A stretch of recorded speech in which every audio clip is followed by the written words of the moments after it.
America Looks Abroad, presented at this hour on Sunday afternoon by the officers and staff members of the Foreign Policy Association. This nonpartisan organization, which is open to all who are interested, offers accurate information on current world events. The President's annual message to Congress, delivered in Washington, focuses attention on the impact of wars abroad, and the Foreign Policy Association today presents the director of its Washington bureau, William T. Stone, who speaks from the NBC studios in the nation's capital. Mr. Stone. Good afternoon. Washington was a center of world interest this week as millions of Americans and peoples of many warring and neutral nations sought to discover in President Roosevelt's message to Congress the role which the United States will play in the critical times which lie ahead. Last week, the President's message was read almost as closely in London and Paris, in Rome and Tokyo, as it was in New York and San Francisco. It was broadcast on long and short waves and translated in 5 languages. If it could not be heard by the man on the street in Berlin or Moscow, it was nevertheless read and studied even there by diplomats and political commissars. For what the President had to report on the State of the Union could not be divorced from the state of the world. Mr. Roosevelt had much to say about the state of the world and our own relation to what is happening abroad. His message was first and foremost a report on foreign affairs. It was more restrained, less provocative, less specific than his message a year ago. Last year, you remember, he called for methods short of war, but stronger and more effective than mere words to bring home to aggressor governments the aggregate sentiment of our own people. That was 9 weeks before Germany's occupation of Czechoslovakia and 9 months before the outbreak of hostilities in Europe. Last week, with Europe at war, the President spoke in a subdued but serious tone. He voiced the hope of the vast majority of his fellow citizens that the United States will not become involved in military participation. But he did not retreat from the stand he took a year ago. He flatly rejected the idea that we can escape the shock of war by pretending, like ostriches, that what is happening abroad is none of our business. He insisted that it is our business, that our own domestic welfare, our destiny, and the destiny of our children is tied up with the future of Western civilization. Mr. Roosevelt found it unnecessary to name any country, but his meaning was perfectly clear. We need only look abroad, he said, to see the possibilities for our children if the rest of the world comes to be dominated by force alone. We must look ahead and see the effect on our future generations if world trade is controlled by any nation or group of nations which sets up that control through military force. To Congress, the President made only 2 specific requests. First, increased appropriations for national defense. Second, renewal of Secretary Hull's trade agreements program as an indispensable part of the foundation for any stable and enduring peace. Mr. Roosevelt did not try to define the terms of such a peace. He did not say when it might be possible to consider a peace settlement, and he made no attempt to give a direct answer to a host of questions which might be asked about the course of the United States in the period which lies immediately ahead. Some of these questions, however, have been raised by recent events both at home and abroad. For example, does the appointment of Myron C. Taylor as the President's personal representative at the Vatican mean that the administration expects a new peace offensive in the near future? Would the United States be prepared to join with the Pope or other neutral countries in making an offer of mediation now, before the war is intensified? If the time is not yet ripe, what are the conditions under which we might be prepared to act? Are we committed to an Allied victory, or do we see any prospect of a negotiated settlement on the basis of a military stalemate?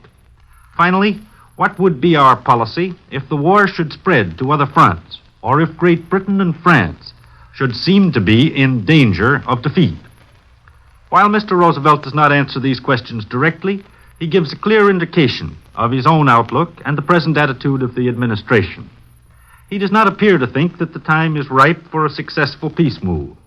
He gives little encouragement to the small European neutrals who fear that if the war cannot be stopped before next summer, they will lose their independence and be swallowed up by their powerful neighbors.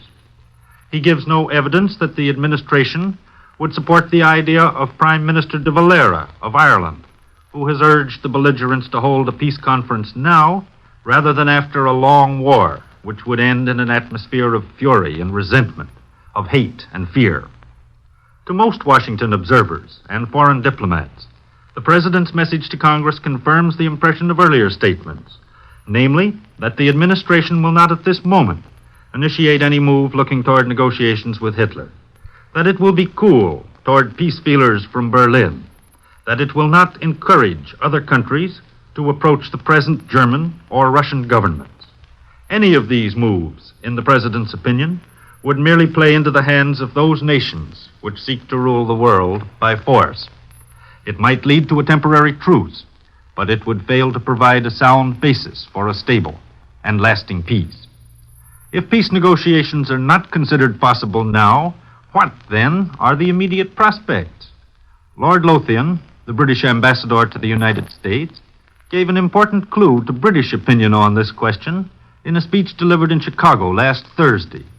He said that the real key to the struggle between Germany and the Allies is not territory, but sea power. He believed that Germany would probably throw all of her forces into a terrific attack by land, sea, and air early in the spring, aimed primarily at British sea power.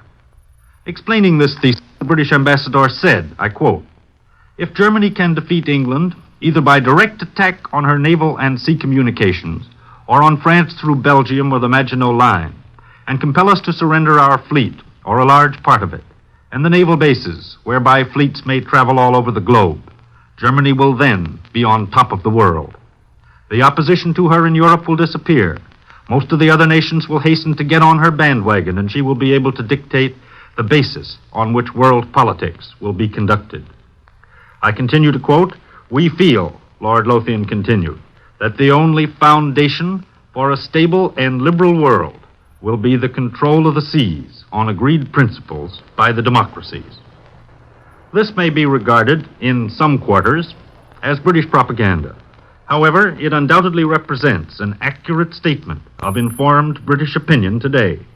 It also represents a view which is shared by many, if not most, of President Roosevelt's foreign policy advisors here in Washington. For administration advisors believe that if British sea power should be destroyed, the United States would be exposed to many dangers in the Western Hemisphere. We would also be forced to assume greater responsibilities in the Far East, and perhaps to maintain a two-ocean navy and a greatly increased standing army and air force. This was the real reason behind the demand for neutrality revision last fall. To avoid these threatened dangers and to protect our own interests, the President believes that we must support the Allies by all measures short of sending American armies to Europe or the Far East. But if the Allies should really appear to be in danger of defeat, the logic of this thesis would compel us to reconsider our position. Under such conditions, we would have to ask ourselves whether even military intervention would not be necessary. For the moment, this is an academic question, as there seems little prospect of an early German victory or an overwhelming Allied defeat. But the future of this war is unpredictable, and the question may someday demand an answer. That is why a few voices in Washington are still asking whether we should not hold the door open, more widely than we have, for a negotiated peace settlement. A peace conference, they argue, might be possible if moderate forces in Germany were given a chance to organize an effective opposition to Hitler and the Nazi regime. As a result of the Soviet-German pact, some observers find a growing revulsion among the masses of people in all countries, including Germany, against the extremes of both Nazism and communism, and a growing desire for a moderate, rational peace which might pave the way for a revival of democracy. But these trends are still nebulous. In considering our own course in world affairs, it is important to remember that Congress, as well as the President, has a share in American foreign policy. While the President has wide powers under the Constitution, Congress makes the laws and grants the appropriations under which the conduct of foreign relations is carried out by the executive. For several years, Congress has acted as a brake on the executive branch of the government. Last summer, Before the outbreak of war, Congress refused to amend the Neutrality Act. In November, it lifted the arms embargo but insisted at the same time on mandatory cash and carry provisions designed to insulate us against some of the shocks of war. There were many in Congress who did not accept Mr. Roosevelt's thesis that our interests were directly linked with those of Great Britain and France, and who still sought to impose a brake on the president. It remains to be seen whether congressional minds have been changed by the Soviet invasion of Finland and the course of the war in Europe. This week, however, there seemed to be little open dissent from the president's statement of foreign policy, except on the request for renewal of the trade agreement program. The Reciprocal Trade Agreements Act expires next June 12, unless it is extended by Congress before that time. Under the present law, Secretary Hull has negotiated agreements with 21 countries, representing about 60% of our total foreign trade. But Mr. Hull and the administration face a determined opposition, which includes not only Republicans, but also a number of Democrats from the western farm states, who claim that the agreements have injured American agriculture. Mr. Hull meets these claims with figures to show that our farmers have not been injured. He points out that most of the products which have been allowed to enter the country do not compete with the crops raised by our own farmers, but are commodities like coffee, rubber, bananas, and other tropical products. Only the other day, negotiations for a trade agreement with Argentina were suspended, partly because the State Department was unwilling to make concessions on Argentine farm products which might perhaps have injured our domestic farmers. But Mr. Hull's strongest argument is the need for retaining a liberal trade policy after the present war. In a recent Chicago speech, Mr. Hull declared that if there is anything certain in this world, it is that after the present hostilities have come to an end, there will be an even more desperate need for vigorous action designed to restore and promote healthy and mutually beneficial trade among nations. On national defense, the second definite request made by Mr. Roosevelt, Congress has already shown its readiness to appropriate such additional funds as may be necessary for adequate defense. But the question Congress will have to determine is what constitutes adequate defense. The budget estimate sent to Congress by Mr. Roosevelt on Thursday called for a staggering total of $2,248 million for the Army and Navy, an increase of about $460 million over the total voted by Congress last year. This new budget is to be divided into two parts, one classed as regular, the other emergency. The first is described as covering the normal defense preparations, while the latter covers increases in the Army and Navy begun last September because of the European war. Whether or not these funds are adequate depends on the answer which Congress gives to the larger question of national policy. If our foreign policy is limited to defense of our territory in the Western Hemisphere, then they are probably more than adequate.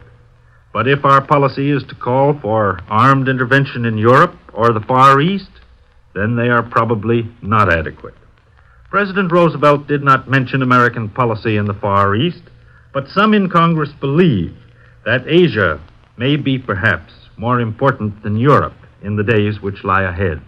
For it is there that we are seeking to maintain rights and interests which have been challenged by Japan's new order in Asia, and where our Navy has long served as an instrument of national policy.